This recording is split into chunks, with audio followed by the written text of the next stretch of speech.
और किसी कोने से आप विनर नहीं निकले साहब, आप पिट गए इस लड़ाई में। वो ईरान ने बिल्कुल इनको ठेंगा दिखा दिया। नुकसान हमारा भी हुआ, आपका भी हुआ। मुझे वेनेजुला का तेल चाहिए, वेनेजुला पे कब्जा।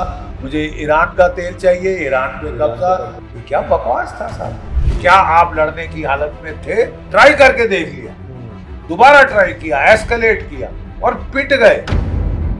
इनके बहरीन में $1 अरब का रडार खलास।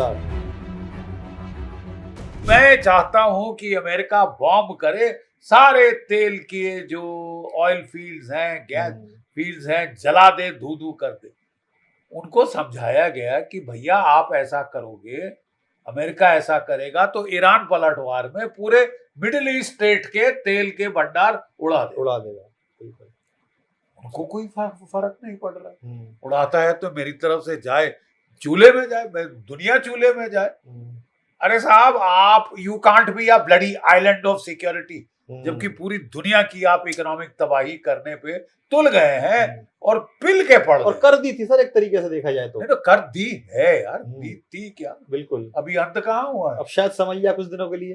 ठीक है, अब प्रॉब्लम यह है कि एक सीज फायर डील हुई, क्योंकि डोनाल्ड ट्रंप अपनी मजबूरी समझ गए। इतनी अकल उनमें है कि भाई मेरे ही ब्रेड कहाँ बटर्ड।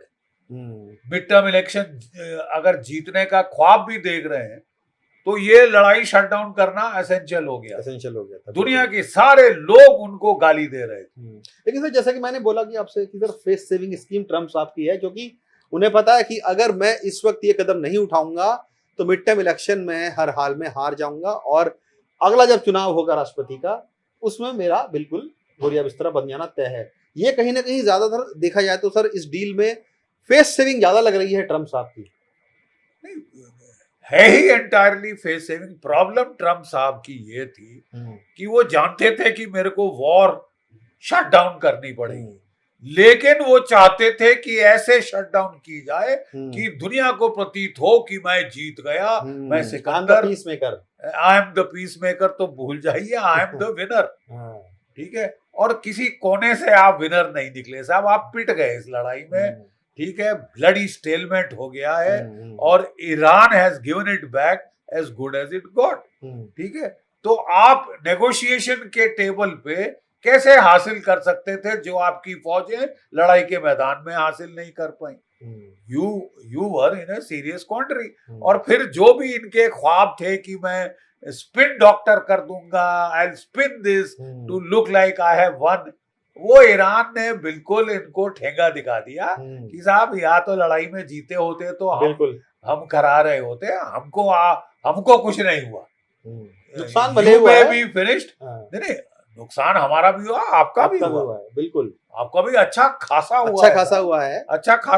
अरबों डॉलर के हथियार, आर हेड में भी bloodied, it is not board. और ईरान ने अच्छा खासा एक स्टैंड लिया है। बिल्कुल, पूरी दुनिया इससे मतलब राहत मिली है। नहीं तो ये तो उपनिवेश काल की तरफ दुनिया को धकेल रहे थे। कॉलोनियलिज्म अमेरिकन शुरू हो रहा था, नया फेज। मुझे वेनेजुला का तेल चाहिए, वेनेजुला पे कब्जा। मुझे ईरान का तेल चाहिए, ईरान पे कब्जा। ग्रीनलैंड की रेयर अर्थ चाहिए, ग्रीनलैंड पे कब्जा। कनाडा का यूरेनियम तेल, कनाडा पे। ये क्या बकवास था साहब। Somebody had to call a halt. Absolutely. And I'm glad Iran has called that halt. अब प्रॉब्लम ये है कि सीज फायर तो हो गया है। अब कुछ मागा के इनके जो पागल सेगमेंट है, तबका है, वो बड़ी चेंचे कर रहा है कि हार गए, सरेंडर कर दिया अमेरिका के लिए। तो क्या आप लड़ने की हालत में थे? ट्राई करके देख लिया, दोबारा ट्राई किया, एस्केलेट किया और पिट गए।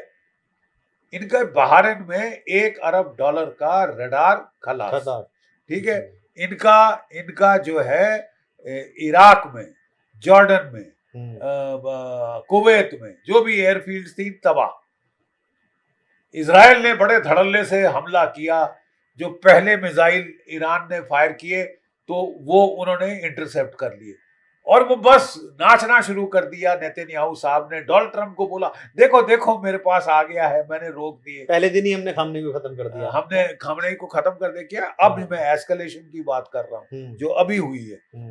ठीक है, उसमें भी पिट गए।